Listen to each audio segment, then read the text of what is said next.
तो नमस्कार, सत श्री अकाल और जय श्री राम वंस अगेन।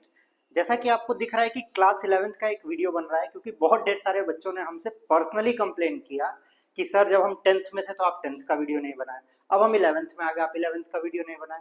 तो उन बच्चों के लिए स्पेशली 11th के वीडियोस भी हम स्टार्ट कर रहे हैं। बट ओनली मी, खाली केमिस्ट्री आपको मिलेगा 11th का, बाकी कुछ देने की गारंटी अभी मेरी नहीं है। तो हम स्टार्ट करने वाले इक्विलिब्रियम से। जीओसी एक दिन लाइव ले चुके हैं, आज हम स्टार्ट करने वाले हैं इक्विलिब्रियम। तो आइए शुरू करते हैं। इसको भी उतना ही प्यार दीजिएगा जितना आप दे रहे हैं। अब सवाल आता है टाइप ऑफ केमिकल रिएक्शन की, और वो टाइप ऑफ केमिकल रिएक्शन जो कि इक्वेशन को रिप्रेजेंट करते हैं। तो आइए देखते हैं। 3 टाइप के इक्वेशन होते हैं। एक को इस तरीके से रिप्रेजेंट किया जा सकता है फर्स्ट, एक को हम इस तरीके से रिप्रेजेंट करते हैं। एक्चुअली एरोज की बात हम यहाँ पे कर रहे हैं, और एक को हम रिप्रेजेंट करेंगे कुछ इस तरीके से।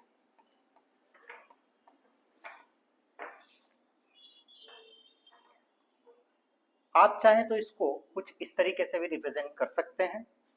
मतलब ये 2 टाइप से रिप्रेजेंट हो सकता है, या तो ऐसे या तो ऐसे।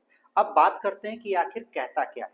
ये कहता है कि all the reactants,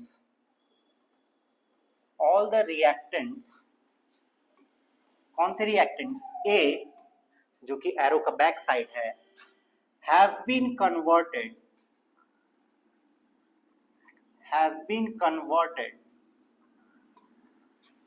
into product B।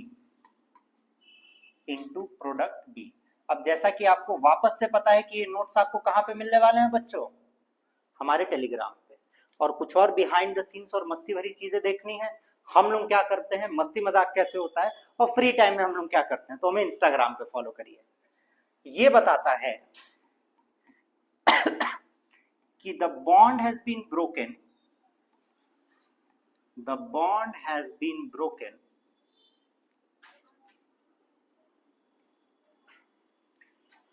and divided equally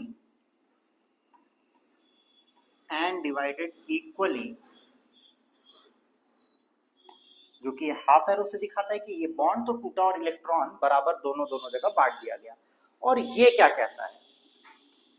ये कहता है the rate of forward reaction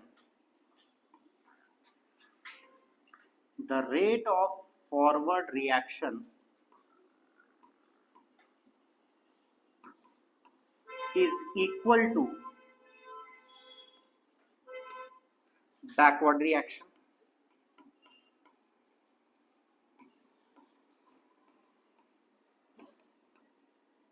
अब जैसा कि इसमें हमने आपको 2 कंडीशंस बताई, ये इसमें है कि फॉरवर्ड का रेट जो है that is greater than backward,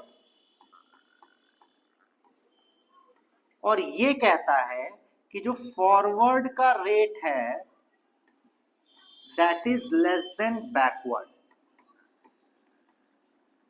और इस कंडीशन में रिएक्शन इज एट इक्विलिब्रियम।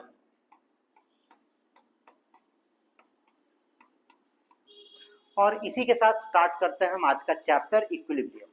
क्या है इक्विलिब्रियम और क्यों पढ़ना है हमें इक्विलिब्रियम को? अभी तक हमें यह बताया गया है कि सारे रिएक्शंस कुछ इस तरीके से होते हैं, पर बच्चों जैसा कि हमें पता है दुनिया और रिएक्शन कभी भी एक साइड से दूसरे साइड नहीं चलती है। जितना आपने दिया उतना आपको लेना पड़ेगा। अगर बहुत ही सिंपल एग्जांपल बताया जाए तो लोग कहते हैं कि Karma hits back. Karma hits back क्यों होता है? क्योंकि जितना आपने दिया है उतना आप वापस भी लेंगे। जैसा कि कहा जाता है as you sow you reap, जैसा बोगे वैसा काटोगे। अगर आप साल भर नहीं पढ़ेंगे और आप एक दिन पढ़ के कोशिश करेंगे कि एग्जाम में टॉप कर जाएं, वो पॉसिबल बिल्कुल नहीं है। अगर आप कोशिश करेंगे कि हम किसी से चीटिंग करके उससे ज्यादा मार्क्स लें, वो भी पॉसिबल बिल्कुल नहीं है। तो जैसा आप करेंगे वैसा आपको दोबारा जरूर मिलेगा। और रिएक्शन भी कुछ इसी चीज को कहता है, क्योंकि chemistry is the closest thing to our life. वो हमारी लाइफ को सबसे अच्छी तरीके से रिप्रेजेंट करता है। जैसे हम कहते हैं कि 5 उंगली बराबर नहीं है, वैसे ही हम ये भी कहते हैं कि कोई एक थ्योरी नहीं है जो सारे कंपाउंड को बता सके। दो भाई भले ही ट्विंस हो, एक ही घर में पले बड़े हो, पर वो एक जैसे नहीं हो सकते। वैसे केमिस्ट्री की एक थ्योरी सारे कंपाउंड को भी नहीं बता सकती, और इसीलिए उसमें एक्सेप्शंस होते हैं और लोग कहते हैं कि केमिस्ट्री घटिया होती है। तो इक्विलिब्रियम क्या कहता है, वापस से आते हैं। इक्विलिब्रियम कहता है कि जब रिएक्शन स्टार्ट होता है तो एक ऐसी कंडीशन आएगी जहां पे जितनी तेजी से फॉरवर्ड रिएक्शन हो रहा है, मतलब रिएक्टेंट प्रोडक्ट बना रहा है, उतनी ही तेजी से प्रोडक्ट भी रिएक्टेंट बना देगा। और जब ये कंडीशन आ जाती है कि फॉरवर्ड का rate is equal to backward का रेट, तो उस कंडीशन में हम कहते हैं कि रिएक्शन इक्विलिब्रियम पे पहुंच चुकी है। और जब ऐसा हो जाएगा तब हमें लगता है कि रिएक्शन रुक चुकी है। दुनिया में ऐसा कोई भी रिएक्शन नहीं है जो रिएक्टेंट पूरा पूरा प्रोडक्ट में कन्वर्ट हो जाए, but all the reactions are in equilibrium which is shown by this arrow. Equilibrium का मतलब यही हो गया कि जितना तेजी से फॉरवर्ड रिएक्शन हो रहा है उतना ही तेजी से बैकवर्ड रिएक्शन हो रहा है, और हमें देख के लगेगा कि आखिर कुछ हो ही नहीं रहा है। ये बात समझ में आ गई आपको? तो आइए आगे बढ़ते हैं। जैसे अगर हमने जिम में सुबह एक महीने में 10 किलो घटाया और 10 दिन में 1 किलो, अरे सॉरी, एक महीने में 10 किलो घटाया और 10 दिन में 10 किलो गेन कर लिया, तो जो हमें 2 महीने बाद देखेगा उसके लिए तो हम सेम रहेंगे, उसको थोड़ी समझ में आएगा कि ये 10 किलो कम किया है या ज्यादा किया है। That is equilibrium. तो आइए बढ़ते हैं और बात करते हैं लॉ ऑफ मास एक्शन की। Law of mass action is the most basic concept of equilibrium. अगर कोई एक रिएक्शन है A plus B at equilibrium with C plus D, तो law of mass action states that कि rate of reaction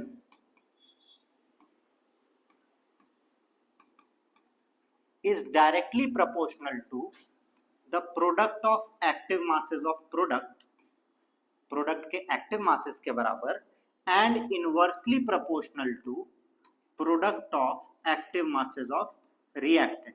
अब आपका सवाल आएगा कि सर ये शब्द आप बार बार बोल रहे हैं, आप तो ये शब्द बार बार बोले पड़े हैं, आपको शर्म भी नहीं आ रही? एक्टिव मास है क्या? एक्टिव मास क्या होता है बच्चों, ये जानते हैं? पहली कहानी कि active mass is always shown in square bracket, always shown in square bracket. सबसे पहली कहानी यही है। दूसरी कहानी कि एक्टिव मास होता क्या है आखिर। जब भी आप कोई काम कर रहे होते हैं तो आपकी पूरी बॉडी, सारे सेंसेस उसमें इन्वॉल्व नहीं होते हैं। जैसे यहाँ पे हम पढ़ा रहे हैं, ठीक है, तो पढ़ाते वक्त मेरा दिमाग काम कर रहा है, मेरा हाथ काम कर रहा है, मुंह काम कर रहा है, मेन जो चीजें काम कर रही हैं वही है। इस वक्त आपको पढ़ाने में मेरे पेट का कोई रिलेशन नहीं है, मेरा पेट काम नहीं कर रहा है आपके लिए, पर जब हम खाएंगे तो मेरा पेट काम कर रहा होगा। तो किसी भी समय अगर आप रिएक्शन के अंदर हैं, उस रिएक्शन में कितने लोग एक्टिवली पार्ट ले रहे हैं उसको कहते हैं एक्टिव मास। जैसे आप किसी क्लास में बैठे हैं, क्लास में 100 बच्चे हैं, तो हो सकता है उन 100 में से 10 बच्चे सुन रहे हैं कि सर या मैम क्या बोल रहे हैं, बाकी 90 बच्चे अपना मजा ले रहे हैं, तो जो 10 बच्चे होते हैं उनको एक्टिव मास कहते हैं। वैसे ही जब रिएक्शन होता है तो अगर हम 10 ग्राम रिएक्टेंट लेते हैं तो जरूरी नहीं है कि पूरा 10 ग्राम रिएक्शन कर रहा होगा, हो सकता है सिर्फ 5 ग्राम कर रहा हो, 8 ग्राम कर रहा हो। तो जितना एक्टिवली पार्ट ले रहा होगा उसको हम लोग कहते हैं एक्टिव मास। तो इसको दिखाते हैं, अगर इन दोनों को कंबाइन करते हैं तो लॉ ऑफ एक्टिव मास आता है R is equal to active mass of products upon active mass of reactants.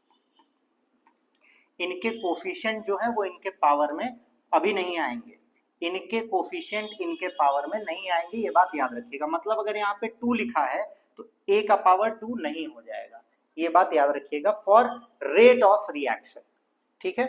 अब आता है types of rate constant.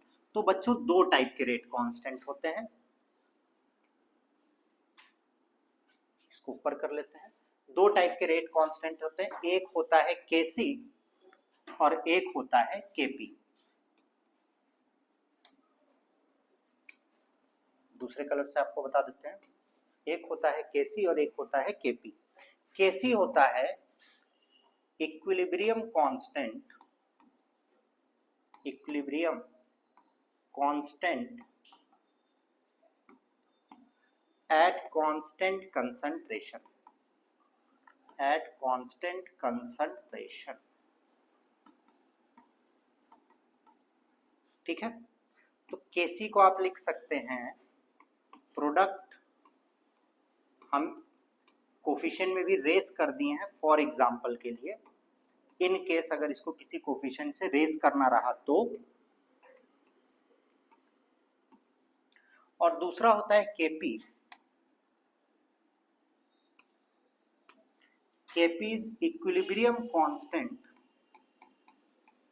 Equilibrium constant at constant pressure.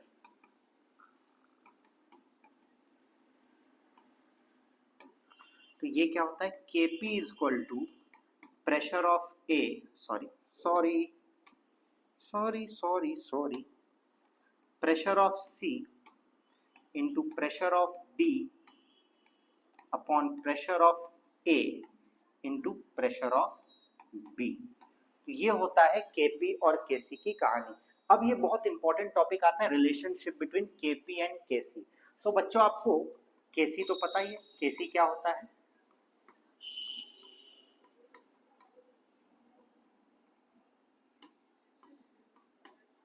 ये होता है Kc। हमें पता है PV is equal to nRT।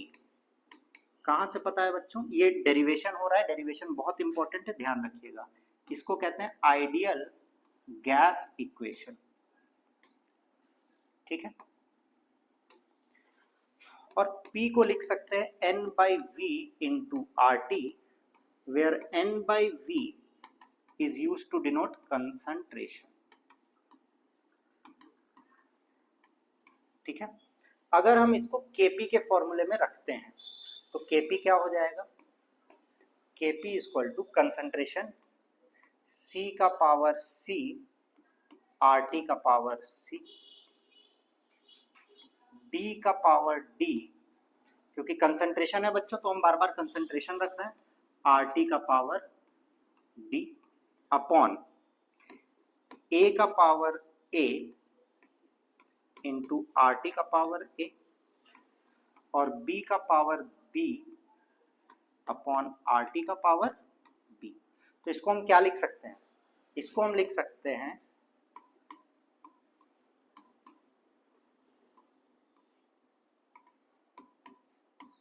अगर कहीं पे कष्ट होगा तो आप हमें कमेंट करके जरूर बता सकते हैं। RT का पावर, देखिए बच्चों ये दोनों ऐड हो जाएंगे और ये दोनों सब्ट्रैक्ट हो जाएंगे, C plus D minus A plus B, और इसको हम डेल्टा N से भी डिनोट कर सकते हैं, ठीक है। और ये पूरी कहानी किसके बराबर है, ये पूरी कहानी बराबर है Kc के, यहाँ पे हमने लिखा ये पूरी कहानी बराबर है Kc के।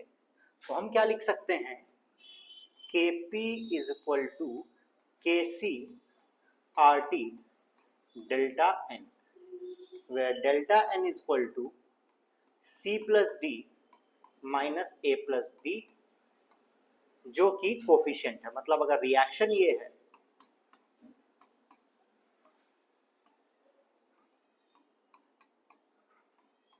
तब उसके लिए ये कंडीशन होगी। आई होप आपको ये सारी बातें अभी तक समझ में आ रही होगी, कहीं पे कोई दिक्कत नहीं हो रहा होगा, शाबाश। अब आती है बात ग्राफिकल एनालिसिस पे, कि ग्राफ से हम इसको कैसे दिखाएं। तो इक्विलिब्रियम के लिए अगर हम कोई ग्राफ बनाना चाहें, सॉरी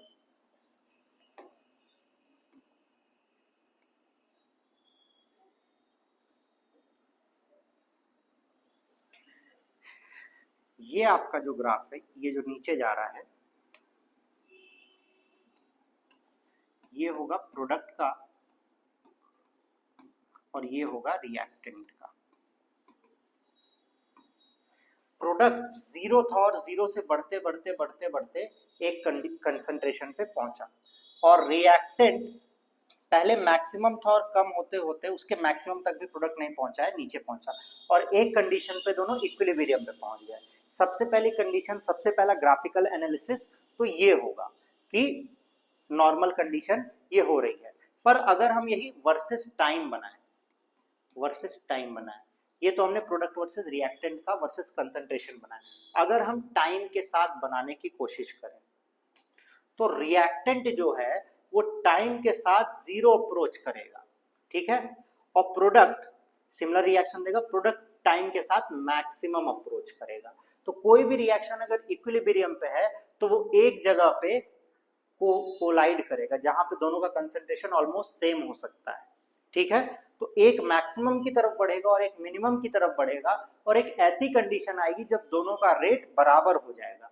जितनी तेजी से रिएक्टेंट आगे बढ़ेगा उतनी ही तेजी से प्रोडक्ट भी आगे बढ़ेगा। ये बात आई होप आप सबको समझ में आ रही होगी कि ये हमने क्या बताया है। अब बाकी के टॉपिक्स हम अगले वीडियो में करेंगे। ये बहुत ही शॉर्ट वीडियो रहेगा आपके लिए। आपको कैसा लगा आप कमेंट करके जरूर बताइए कि हम 11th का भी वीडियो लेके आ रहे हैं। कुछ नहीं समझ में आया तो आप हमें कमेंट करके बता सकते हैं वो भी, और नोट्स टेलीग्राम। मिलते हैं आपसे अगले वीडियो में। जय श्री राम, बाय बाय।